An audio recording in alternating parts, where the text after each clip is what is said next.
इससे पहले डाली गई 7 वीडियो में हमने अपने 140 क्वेश्चन पूरे कर लिए थे और ये हम विज्ञान की सीरीज चला रहे हैं। ये एनएमएमएस और श्रेष्ठ परीक्षा के लिए महत्वपूर्ण है।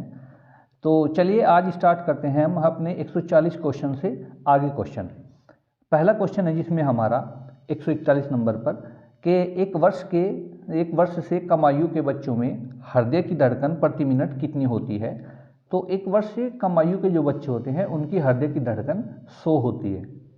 142 क्वेश्चन, वयस्क एवं स्वस्थ मनुष्य के एक गुर्दे का भार कितना होता है। तो एक गुर्दे का भार जो होता है, जो किडनी होती है, उसका 150 ग्राम होता है। 143 क्वेश्चन, एक वयस्क व्यक्ति सामान्यतः 24 घंटे में कितने लीटर मूत्र बाहर निकालता है। तो 1 लीटर से लेके 1 लीटर 800 ग्राम के लगभग जो है मूत्र शरीर से बाहर निकालता है। क्वेश्चन 144 है। ये क्वेश्चन जो है आपके एनसीईआरटी और एससीईआरटी बेस्ड है, अर्थात उन पर आधारित हैं। आपकी जो कक्षा 6, 7, 8 की बुक है। मनुष्य के मूत्र में यूरिया कितने प्रतिशत होता है। तो 2.5% जो है यूरिया होता है। 145 क्वेश्चन है, वृक्क अर्थात मतलब किडनी या गुर्दा वृक्क के निष्क्रिय हो जाने पर कृत्रिम वृक्क द्वारा रक्त को नियमित रूप से छानकर उसमें से अपशिष्ट पदार्थों को बाहर निकालने की क्रिया को क्या कहते हैं। तो ये कहलाता है डायलिसिस। अर्थात जो हमारी बॉडी के अंदर ब्लड होता है उसको जो प्योर करता है, शुद्ध करता है, तो वो गुर्दा होता है। और यदि किसी व्यक्ति के गुर्दे निष्क्रिय हो जाएं, खराब हो जाएं, तो कृत्रिम वृक्क अर्थात गुर्दे के द्वारा रक्त को छाना जाता है और अपशिष्ट पदार्थ जो रक्त में हो जाते हैं उनको बाहर निकाल दिया जाता है और ये क्रिया कहलाती है डायलिसिस। नेक्स्ट है क्वेश्चन 146, प्रत्येक जीवधारी में अपने समान संतान उत्पन्न करने की क्षमता होती है। जीवधारी के इस लक्षण को कहते हैं, तो वो कहलाता है प्रजनन। फिर 147 क्वेश्चन, जिन अंगों की सहायता से प्रजनन क्रिया होती है उन्हें कहते हैं जननांग अर्थात प्रजनन अंग। 148, जिन जंतुओं में नर एवं मादा जनन अंग अलग अलग पाए जाते हैं वे कहलाते हैं एक लिंगी जंतु, जैसे कुत्ता, बिल्ली, मनुष्य। उसके बाद 149 क्वेश्चन, जिन जंतुओं में नर एवं मादा जनन अंग एक ही जंतु में होते हैं कहलाते हैं द्विलिंगी जंतु, जैसे केचुआ और अमीबा। केचुआ और अमीबा में नर और मादा अलग अलग नहीं होते, एक ही जंतु में जो है दोनों लिंग पाए जाते हैं। क्वेश्चन 150, मनुष्य में मुख्य नर जनन अंग कौन सा होता है। तो वृषण। और मनुष्य में मुख्य मादा जनन अंग कौन सा होता है। तो वो अंडाशय होता है। उसके बाद नेक्स्ट क्वेश्चन 152, मनुष्य के अंदर होने वाली क्रियाएं जिन पर मनुष्य की इच्छाओं का कोई प्रभाव नहीं होता कहलाती है अनैच्छिक क्रियाएं। और मनुष्य के अंदर होने वाली वे क्रियाएं जिनको मनुष्य अपनी इच्छा के अनुसार करता है वह कहलाती हैं ऐच्छिक क्रियाएं। 154 क्वेश्चन, शरीर में घटित होने वाली समस्त क्रियाओं का नियमन और नियंत्रण किस तंत्र के द्वारा होता है। तो तंत्रिका तंत्र के द्वारा होता है। मनुष्य में तंत्रिका तंत्र के जो 3 मुख्य भाग हैं वे कौन कौन से हैं। तो मस्तिष्क, रीढ़ रज्जु और तंत्रिकाएं। ये हमारी बॉडी में जो है 3 मुख्य भाग है तंत्रिका तंत्र के। क्वेश्चन 156, तंत्रिका कोशिकाओं की लंबाई कितनी होती है। तो लगभग 1 मीटर कोशिका की लंबाई होती है तंत्रिका कोशिका की। और 157 क्वेश्चन है, सुनने तथा शरीर का संतुलन बनाने में सहायक होते हैं कान। देखिए कान जो है श्रवणेंद्रिय कहलाती है। कान सुनने में तो सहायक ही है, लेकिन कान जो है हमारी बॉडी का संतुलन भी बनाते हैं। नेक्स्ट है क्वेश्चन 158, मनुष्य की आंख में कौन सा लेंस होता है। तो मनुष्य की आंख में जो है पारदर्शी उत्तल लेंस होता है, अर्थात उत्तल लेंस होता है जो जिसमें हम आर पार देख सकते हैं। 159 क्वेश्चन है, कीटों में किस प्रकार का नेत्र पाया जाता है। तो कीट जो है वो संयुक्त नेत्र रखते हैं, संयुक्त नेत्र कीटों में पाया जाता है। 160 क्वेश्चन, मृत्यु के कितने घंटे के अंदर आंखों की पुतली निकालकर संरक्षित कर ली जाती है।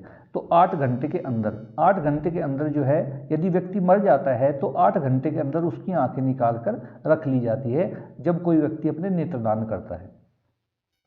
161 क्वेश्चन, नेत्रहीन व्यक्ति अक्षरों की पहचान के लिए किस पद्धति का प्रयोग करते हैं। तो ये ब्रेल पद्धति का प्रयोग करते हैं।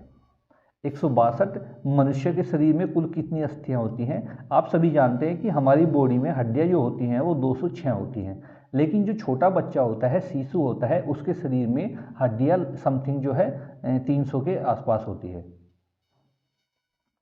क्वेश्चन नंबर 163, मनुष्य की खोपड़ी में कुल कितनी हड्डियां होती हैं? तो मनुष्य की जो खोपड़ी होती है उसमें 28 हड्डियां होती हैं। देखिए ये 28 हड्डियां दो भागों में बटी है रहती है। जैसे क्वेश्चन नंबर 164 में दिया गया है, मनुष्य के चेहरे में लगभग कितनी हड्डियां? तो मनुष्य के चेहरे में लगभग 20 हड्डी होती है, और जो कपाल होता है मनुष्य का उसमें 8 हड्डियां होती हैं। क्वेश्चन नंबर 166 पे चलते हैं, मनुष्य के वक्ष में कितनी जोड़ी पसलियां होती है? देखिए मनुष्य के वक्ष जो होता है, छाती जो होती है, उसमें 12 जोड़ी जो है कुल मिलाकर के 24 पसलियां होती है। 12 जोड़ी का मतलब एक जोड़ी में 2 पसलियां होती हैं, तो दोनों तरफ की अगर हम जोड़ कुल मिलाकर के जोड़ी की बात करें तो 12 जोड़ी होती है, और अगर दोनों तरफ की पसलियों को मिलाए तो 24 पसलियां होती है। क्वेश्चन नंबर 167 है, हड्डियां एक दूसरे से जिन स्थानों पर जुड़ी होती है उनको कहते हैं? तो देखिए जहां हड्डियां आपस में जुड़ी होती हैं वे स्थान संधि कहलाता है, जॉइंट कहते हैं, जोड़ कहलाता है। 168, पंख किसका रूपांतरण है? पक्षियों में जो पंख होते हैं ये किसका रूपांतरण है, अर्थात वो क्या है जिसका रूप जो है चेंज होकर के जो है पंख बने हैं? तो अग्रपाद, अग्रपाद अगले जो पैर होते हैं उनका रूपांतरण होकर के, उनका रूप बदल करके पंख बने हैं। उसके बाद नेक्स्ट क्वेश्चन है हमारा 169, ऐसे प्राणी जिनमें कशेरुक दंड नहीं पाया जाता कहलाते हैं? कशेरुक दंड का मतलब है रीढ़ की हड्डी, तो नहीं पाई जाती है जिनमें, वे कहलाते हैं अकशेरुकी प्राणी। 170 क्वेश्चन, ऐसे प्राणी जिनमें कशेरुक दंड पाया जाता है कहलाते हैं कशेरुकी प्राणी। 171 क्वेश्चन, यकृत तथा अग्नाशय कैसी ग्रंथि है? देखिए यकृत और अग्नाशय, यकृत मतलब लीवर, ये एक जो है पाचक ग्रंथि है, और पित्त रस का निर्माण कहाँ होता है? तो पित्त जो निकलता है वो यकृत से निकलता है, यहाँ पर इसका निर्माण होता है। 173 क्वेश्चन, अपशिष्ट पदार्थों को शरीर से बाहर निकालने की क्रिया को कहते हैं उत्सर्जन। हमारी बॉडी के अंदर यदि कोई वेस्ट मटेरियल बना हुआ है, अपशिष्ट पदार्थ बने हुए हैं, उनको बॉडी से बाहर निकालना उत्सर्जन कहलाता है।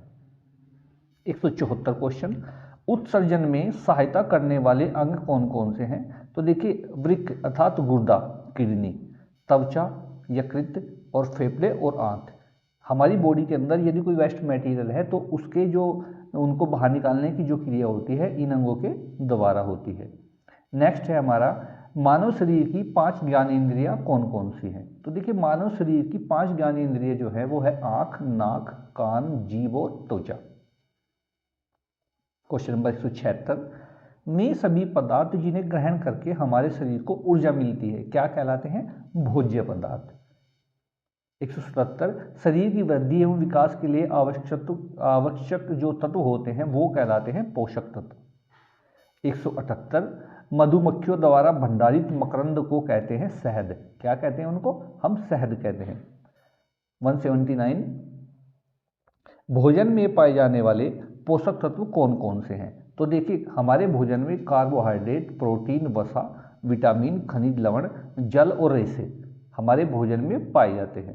क्वेश्चन नंबर 180, शरीर को जो ऊर्जा प्रदान करता है वो मुख्य स्रोत क्या है? कार्बोहाइड्रेट। देखिए कार्बोहाइड्रेट से हमारी बॉडी में जो है ऊर्जा मिलती है। और 181 क्वेश्चन है, कार्बोहाइड्रेट शरीर को किन 2 रूपों में प्राप्त होता है? तो एक तो मंड और एक सुक्रोज, 2 रूपों में जो है हमारी बॉडी को प्राप्त होता है।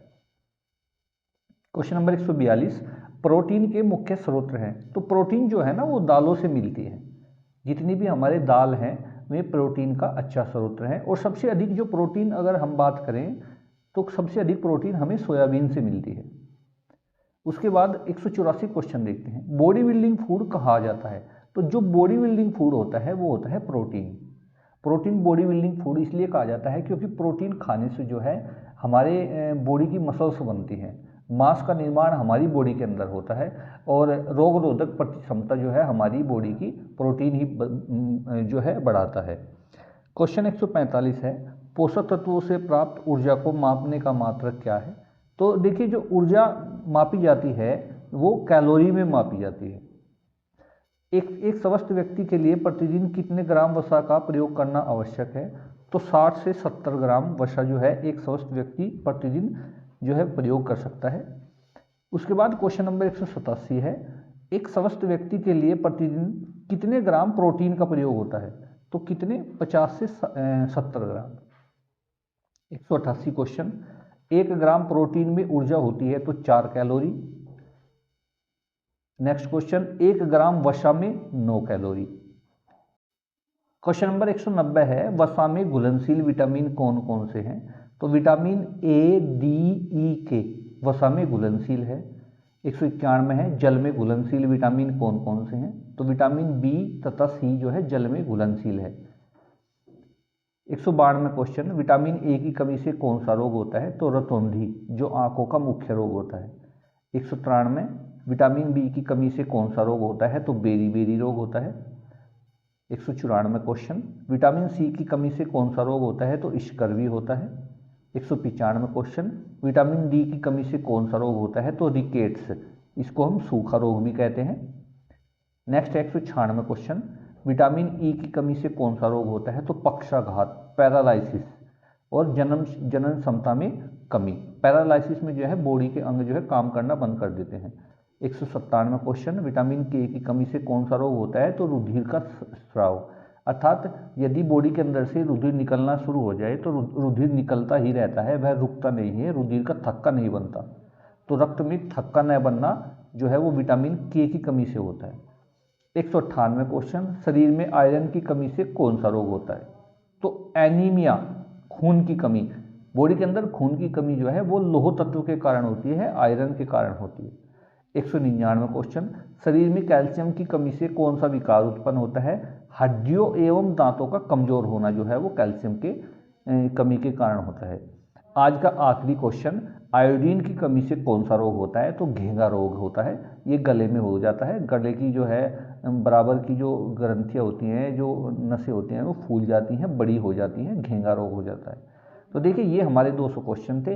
नेक्स्ट वीडियो में 200 से आगे क्वेश्चन हम लेकर के आएंगे और आपका संपूर्ण कोर्स जो है विज्ञान का हम पूरा कराएंगे। आप हमारे चैनल को सब्सक्राइब कर साथियों के साथ शेयर कर लाइक करें। धन्यवाद।